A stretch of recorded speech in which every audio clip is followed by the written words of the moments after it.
Welcome to the Deep Dive. We're the show that takes insights from our sources and, well, distills them for you. That's right. And today, we're getting into something really fascinating. A core cultural custom from Japan. Mm-hmm. We've been looking at some material called excerpts from shoe etiquette, a Japanese custom. Yep. Good stuff. And our mission really is to unpack what seems like, a pretty simple act. Taking off your shoes. Damn simple, yeah. But it turns out it has this surprising significance, a much deeper cultural context behind it all. It's definitely not just about keeping the carpet clean. Oh, much more than that. Much more. So let's start there. Thinking about visiting someone's home in Japan, Good. taking off shoes at the entrance, that's like standard practice, Yeah. right? Almost automatic. Absolutely automatic, yeah. And it's really more than just habit. It's a primary way you show respect. Respect for the host, respect for their home. Okay. Respect. And yes, of course, practically speaking, it helps keep the inside, clean, pristine even. Sure, the practical side makes sense. But underneath that, there's this sort of foundational cultural idea that we really need to get into. Right. And the source mentioned it's not just sort of kicking them off casually. There's a specific place, almost a ritual involved. Exactly. You're talking about the genkan. It's that small area right inside the front door. Often it's a step lower than the main floor. Ah, okay. Like a little entryway. Precisely. Almost like a mudroom, maybe. But it really signifies a transition. So you step into the genkan, you take off your shoes there, Right there. and usually you turn them so they face the door, ready for when you leave, and place them neatly off to the side. It's quite deliberate, marks that shift from outside to inside. Okay, so it's a very clear boundary marker. Yeah. You take off the outside shoes there. What then? Do people just walk around barefoot inside? Not usually, no. Once you're past the genkan and step up into the house proper, you'll almost always find house slippers waiting for you. Yeah, slippers. Okay. Hosts provide them. And that keeps reinforcing that distinction, outside versus inside. And sometimes it gets even more specific. How so? Well, you might find totally separate slippers just for using the toilet. Really? Specific toilet slippers? Yeah. It really highlights how deeply ingrained this idea of separating spaces based on cleanliness or function really is. Wow, that level of detail is something else. Yeah. Okay, but what if, say, you're a visitor, maybe you don't know, and you forget? You walk straight in with your shoes on.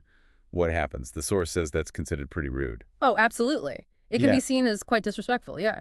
It carries real social weight Why so much weight for, forgetting your shoes? because it taps right into that core cultural value we mentioned, the distinction between uchi, which means inside or home, and soto, outside. Uchi and Soto. Okay. It's not just about physical dirt, though that's part of it. It's symbolic, bringing the outside impurity into the inside, the private sort of pure space. It's like you're unknowingly disrespecting the harmony of the home. So it's a symbolic violation.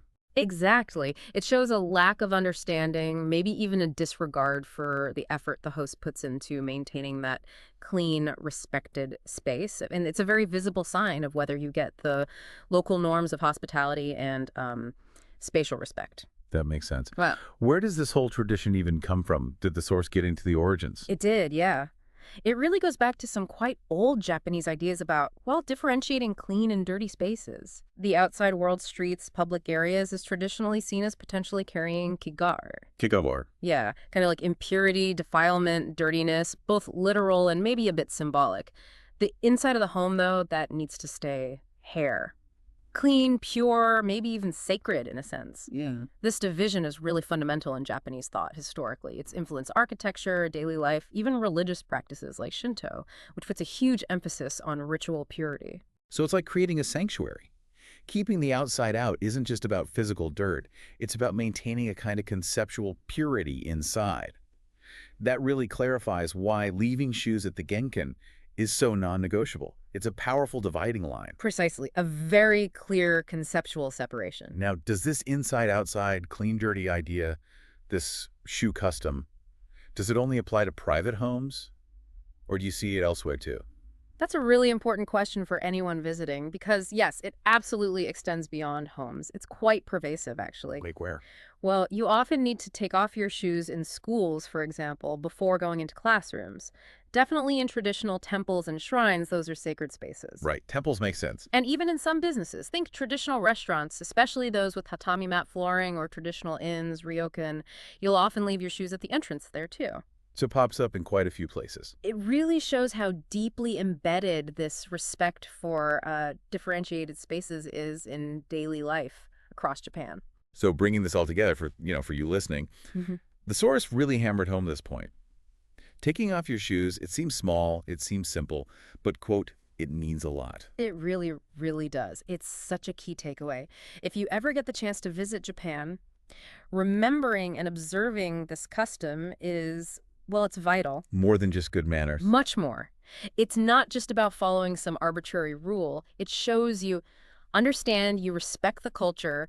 It's a powerful, nonverbal way to say, I appreciate your ways, I respect your space.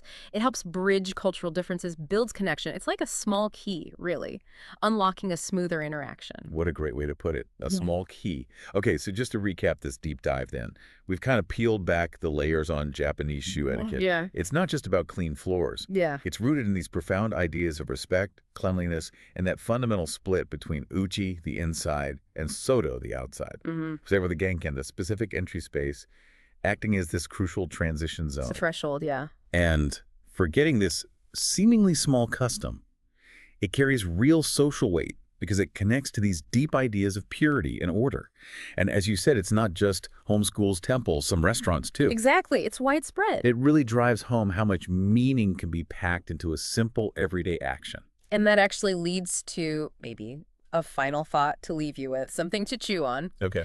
This whole exploration of one custom shoe removal, it sort of begs a bigger question, doesn't it? How often do seemingly minor cultural habits, things we might barely notice, actually serve as like entry points, windows into the core values, the history, the whole philosophy of a society? Interesting point. It makes you wonder what other small acts exist in cultures all around the world that hold this kind of significant, often unspoken meaning.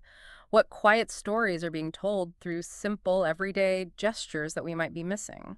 Something to think about.